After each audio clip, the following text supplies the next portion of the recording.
see workers standing together.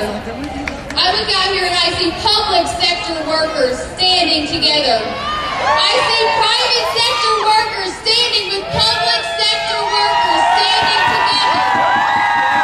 I see non-union workers standing together. We stand together because we are in this fight together. Maybe some of you were able to take a personal day today and you've been here all day. Maybe like me, you got here after work. And what matters is you are here. From all over the state, you are here. You are standing up to our government's demolition of workers' rights. You are fighting for our state. We must stand and fight together. All over our country, American citizens are standing up to politicians because they know eliminating collective bargaining is not right for our country. It will only weaken our country. Just last night, I saw the New York Times poll that said 60% of Americans support public unions. Yes, they do. They do because the American public knows that when we weaken our schools, we weaken our economy. What business would invest in Ohio, in America, if we don't invest in our future workers? When we weaken our police force and our firefighters, we weaken our economy. What business would invest in Ohio, in America, if we don't invest in protecting our workers? We must stand and fight together. We cannot blame our teachers, our state employees, our police force, our firefighters for the lack of revenue caused by continued tax cuts, tax breaks for businesses and corporations, and massive losses because of the Wall Street fuel crisis in the housing industry. And she'd like me to add at the rescue of the banks. Right. You know, when people take a side against their own self-interest, it's a sure sign that one side has done a masterful public relations job. Let us join together and tell these governors, we don't believe you. We will not say our hard-earned benefits, public and private sector, go to the interest of big business. Even if you have never carried a union card, unions are important to your security and your livelihood.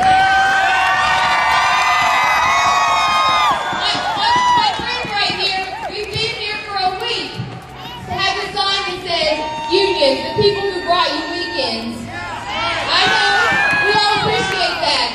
But let's look at all the other things unions have brought us. Together as workers, we share these things. Because of unions, we share equal pay for women and minorities. We share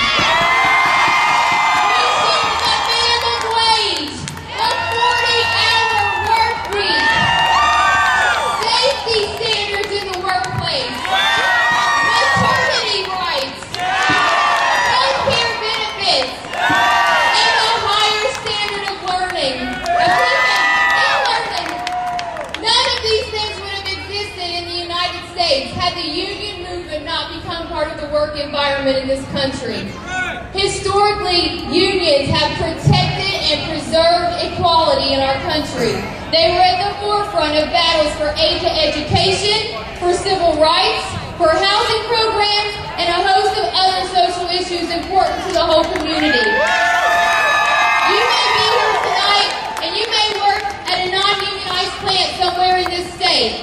You're paid well and you have good benefits because of unions. Without the possibility of your organizing, do you think your wages and benefits will stay the same? No. We must stand and fight together. I was asked to stand here tonight and tell my story, but my story is your story. My name is Courtney Johnson. I'm a teacher here in Columbus at Fort Hays High School, just up the street. The best school, I love it. And here's my story. I am outraged by Senate Bill 5 and its attack on unions. America is supposed to guarantee its citizens' rights. Workers' rights are human rights. I come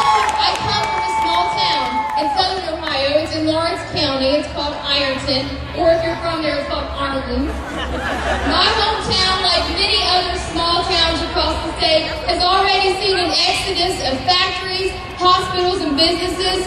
Schools there struggle to make ends meet. And if you came here today from a small town or a suburb, I ask you to take my message back to everyone you know. I want you to tell your families, tell your friends, tell your colleagues, tell your customers, this bill will impact all of us. My friend Justin over here said to me the other day, he said, aside from family and friends, there will be no one who cares about your child's well-being and future more than a teacher. That I promise you. Thank you. This is the message I want you to take back to your schools, your hometowns, your families, and your friends.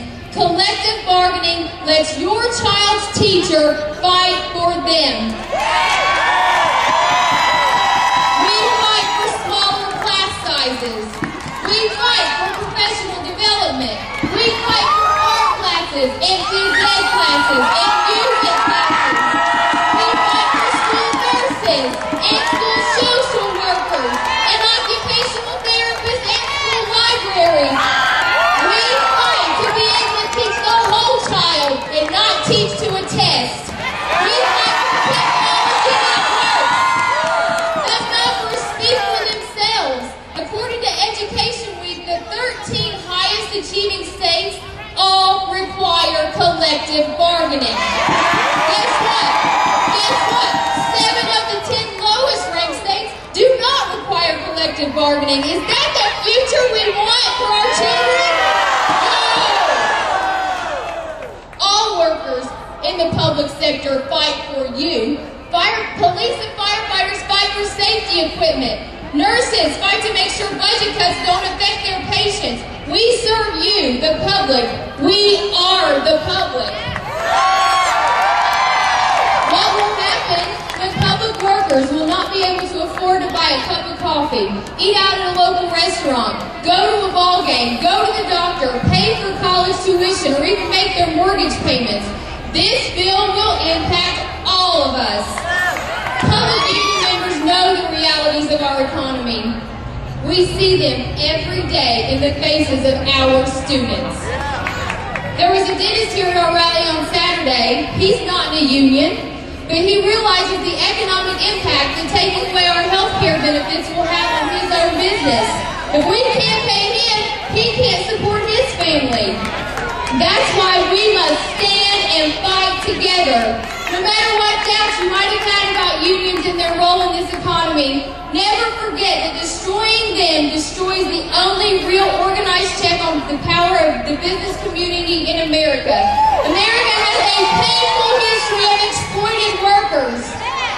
Do we want to return to the age of the robber baron? No! We are the middle class. The public sector and the private sector together, we are the middle class.